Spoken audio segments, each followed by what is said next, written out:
What's up, everyone? This is Justin Ortiz again here in Hialeah, Florida, with my man Alex Reyes, Power Baby. Power Baby. Here at WKF headquarters, but we're here on Point Fighter Radio, about to give you that Fundamental Friday tip.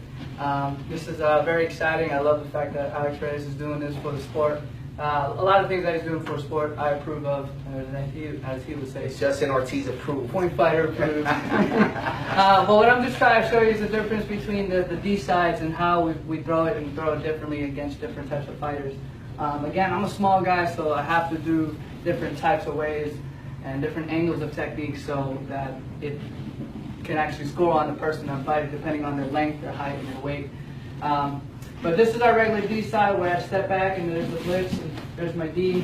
Okay, just make sure that when you throw a D side, try not to let him cover and then keep that knee bent. Sometimes you can get away with it, but you know, when you fight bigger guys and do that and they just run over the foot, it's not going to work. It happened a lot to me, you know, coming up. So I would step back really good and then pop that side to make sure you get that distance. Distance gives you time to throw the side kick. But I'm not here to tell you about that because that's kind of the basic D side, but I'm here just to talk to you about is the different levels of a D side for me and why I change up my levels. For example, if I'm fighting someone that just comes off the line, there's my D side, and I usually shoot it at the hip so that even if they do block, it caves them in so I can throw the second kick or I can come around, or if I stop them enough, I can shoot my hands coming forward. But if I find someone crowding me and is leaning forward and wants to jump on top of my leg as I side kick going forward, or D side, right? So the step in type of move.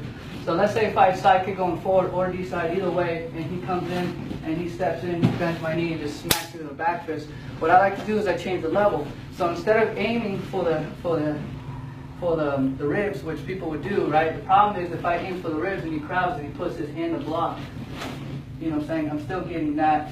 But let's say if he goes for the back fist and he puts his front hand there, the back hand in there, I'm still hitting his hand and he's still pushing it in. So I'm not going to score at the same time. I'm not stopping him still. So what I like to do is I like to angle my side kick and I aim for the armpit.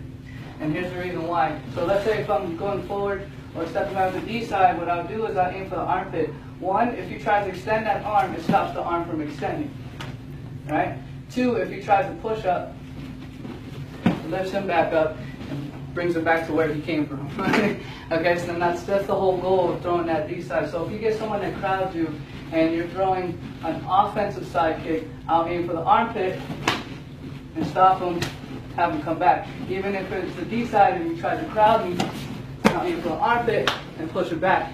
And let's say if he did block it in time, let's say if he's going to crowd me, he's going to back fist, but he blocked it in time. See, it still sort of slides in. Or sometimes it'll hit here, which is okay. If you have this hand trapped right here, it's easy to throw a second kick if you're going forward, or if you're going back to readjust and kind of stop him where he's at. Okay? So I just want you to keep that in mind, and then also keep in mind the angle side. So both offensively and defensively, let's say if he's bigger and he's quick, he has a lot of length, good speed. Okay, so instead of going straight, you know, backwards on the D side, where if he's fast and bigger, he might catch you. What I like to do is I like to angle off, so I'll take my back foot, angle it to the back side of my shoulder, let him catch this part right here of my side kick. So from my knee all the way down to my heel comes again, angle. And instead of hooking it, because I don't want to hook it, because when some people hook it, they'll touch and come off.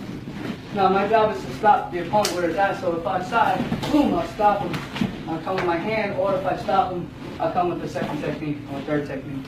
But there you go. That's two good tips with the aim. You know where to aim, and a little step there. That's two good drills there, right there to use. Yeah, just try to implement it on your side kick. Remember, no one's the same fighter, so you shouldn't throw the technique the same way all the time, unless it's effective. Remember, if it isn't broke, don't fix it. But if it's not working, you gotta adjust. Great fighters know how to adjust. Again, this is Justin Ortiz, Alex Reyes. All right, Fundamental Fridays. Woo! Point Fighter Radio. Yes.